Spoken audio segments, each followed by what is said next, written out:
এই চালগুলো ফেলে দে।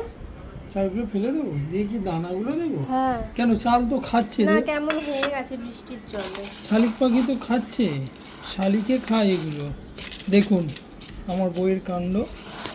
অন্তরীনা এটা করেছে খুব ভালো। দেখুন একটাতে জল দিয়েছে আর একটাতে পাখির জন্য খাবার দেওয়া হয়।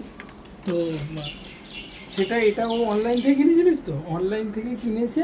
আর আমি বলছিলাম ওকে যে পাখি তো খাবে না, তুই এই সমস্ত দিচ্ছিস, পাখি আসবে না, তোর কেউ খাবে না। ও বলে না, প্রচুর পাখি আসবে। আর সত্যি দেখছি মানে গত দুদিন ভোরবেলা বা দুপুরবেলা যখন আমরা কেউ থাকি না বারান্দার দিকে, প্রচুর পাখি আসে জানেন, এবং খায়। আমারও বেশ খুব ভালো লাগে দেখি।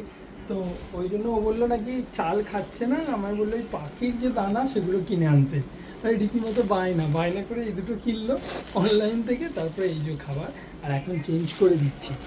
যখন পাখি আসবে, মানে যখন পাখি দেখতে পাবো আসছে, আমি একটা ওই জানালা দিয়ে লুকিয়ে লুকিয়ে ভিডিও করে আপনাদের সাথে। হ্যাঁ, ওরা খুব বুঝতে পারে, কিন্তু প্রচুর চড়াই আসে, আর চড়াই পাখি এগুলো খায়। আর সেটা দেখে না আমারও দারুণ আনন্দ লাগে, এবং আমি সেই ছোটোবেলায় ফিরে যাই। আমি ছোটোবেলায় প্রচুর ভীষণ পায়রা পাখি ভালোবাসতাম। এবং আমার একটা ছোটো শালিকও ছিল, যেটা আমি ধরেছিলাম গাছ থেকে, মানে কিন্তু সে উড়ে গেছে, ক্লাস 7-এ পড়ি। তো পায়রা পাখি আমি এত ভালোবাসতাম, বাট বড়ো হওয়ার সাথে সাথে ওই যে পায়রা পাখি ধরে আটকে রেখে ওদের স্বাধীনতা নষ্ট করে ওদের পোষা, এই মানসিকতাটা চলে গেছে, একদম ইচ্ছে করে না।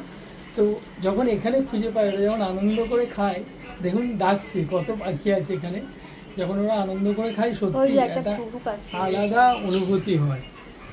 হ্যাঁ, ঘুঘু প্রচুর ভালোই পাখি আছে এখানে, কারণ পাশেই মিলিটারি ক্যাম্প আছে, তো ওখানে বেশ গাছ আছে, তাই না বল? হ্যাঁ, প্রচুর এই চলে এসেছে দানা দেখে চলে এসেছে, ওই যে বসলো পুরো, মানে কি বলবো, অনেক সবাই আসবে, তাই না? আর ওটাই চড়াই, এখানে যে সবাই চলে আসবে, এই দানাটার লোভেই চলে আসবে। তো ওটাই মানে একটা অনুভূতি আপনাদের সাথে শেয়ার করলাম। তখন লুকিয়ে লুকিয়ে দেখি, আমিও অন্তরীনা তো খুশি হয় ভীষণ।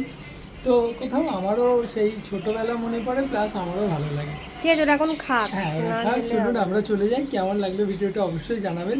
আর এই ব্যাপারটা আমার বউয়ের অবশ্যই জানাবেন কেমন, মানে ব্যাপারটার মধ্যে একটা ছেলে মানুষও আছে, কিন্তু তার সাথে সাথে একটা আলাদা ভালোবাসা আছে। চলুন, টাটা।